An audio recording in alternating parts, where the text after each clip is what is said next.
तळा ज्या गेल्या क्रॅक्स आलेल्या आहेत, तर हे पूर्ण मंदिर काढणं आवश्यक आहे.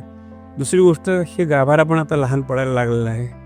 रेणुका माता मंदिर जुना शहर अकोला या मंदिराचा पाहिजे तसा जीर्णोद्धार झालेला नाही. तिच्या कृपेने कित्येकांचे आपले इच्छा पूर्ण झाल्या, घरं झाले, नोकऱ्या झाल्या, सगळं काही झालं. पण आजही तिच्या घरावर टीनच आहेत, आपल्या घरावर स्लॅब आहेत आणि मंदिरावर टीन आहेत. ही गोष्ट मला त्रास देते आहे खूप. त्याच्यामुळे 15 वर्षापासून भिक्षेच्या माध्यमातून आपण देवीचं कार्य केलेलं आहे. आजही एक प्रकारे मंदिराच्या जीर्णोद्धाराची भिक्षाच आपल्याकडे मी घेऊन येतो आहे.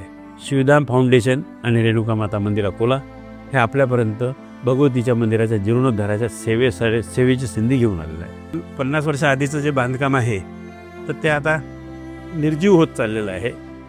देवीचं देऊळ आहे, देवीचं सगळं साहित्य आहे, पण एक टी-शर्टमध्ये पडलं आहे आणि याच्यामुळे धूळ माती वगैरे कशी पडलेली असते, कारण याला व्यवस्था नाही आहे. तो गाभारा सुंदर होण्यासाठी आपण जीर्णोद्धारामध्ये आपली सेवा अर्पण करावी अशी त्या भगवतीची इच्छा असावी, म्हणून आपल्यापर्यंत हा व्हिडिओ पोहोचतो आहे. तिथे डोनेट नावाच्या बटनावर क्लिक करा आणि भगवतीच्या चरणी आपली सेवा रुजू करा. जय जगदंबा.